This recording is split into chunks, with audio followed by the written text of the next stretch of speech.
Zheng Yi Sao, often regarded as the most successful pirate in history, rose from humble and unlikely beginnings to command one of the largest and most formidable pirate fleets ever seen. Born in southern China in the late 18th century, she initially worked in a floating brothel in Canton, where she developed intelligence, emotional control, and a deep understanding of human behavior skills that would later define her leadership. Her life changed dramatically when she married the notorious pirate Zheng Yi, a powerful commander who led a vast confederation of pirate fleets across the South China Sea. Rather than remaining in the background, Zheng Yi Sao quickly became involved in strategy and organization, learning how the pirate world operated and building influence among captains and crews. When her husband died in 1807, instead of losing power, she made a bold and calculated move.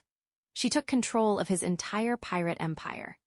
Through alliances, diplomacy, and sheer determination, she secured loyalty from rival captains and strengthened her position by forming a partnership with Zhang Bao, her adopted son, who would become both her ally and successor. Under her leadership, the Red Flag Fleet expanded into a massive naval force, with hundreds of ships and tens of thousands of pirates, dominating trade routes and coastal regions. Her fleet became so powerful that even the Qing dynasty, the Portuguese Navy, and the British East India Company struggled to contain her influence. What truly set Zheng Yi Sao apart, however, was her ability to impose order on chaos. She established a strict code of laws that governed every aspect of pirate life. Theft from the communal treasury, disobedience, or unauthorized violence were punished severely, often with death. Female captives were protected under her rules, and any violation resulted in immediate execution. This discipline transformed her fleet into a highly organized and efficient force, more structured than many official navies of the time. Her pirates didn't just raid ships, they controlled territory, taxed villages, and operated as a parallel authority along the Chinese coast. Despite repeated military campaigns against her, including coordinated efforts by Chinese and European forces, Zheng Yi Sao consistently outmaneuvered her enemies, using superior strategy and knowledge of the sea.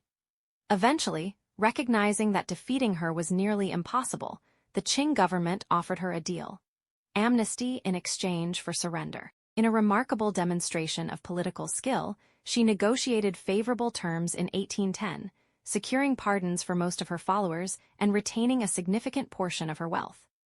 Unlike most pirates, whose lives ended in execution or betrayal, Zheng Yi Sao walked away undefeated. She retired peacefully, opened a gambling house, and lived the rest of her life in stability and comfort. Her story is not just one of piracy, but of power, intelligence, and control, proving that even in the most lawless world, discipline and strategy could create an empire and allow someone not only to conquer it, but to survive it.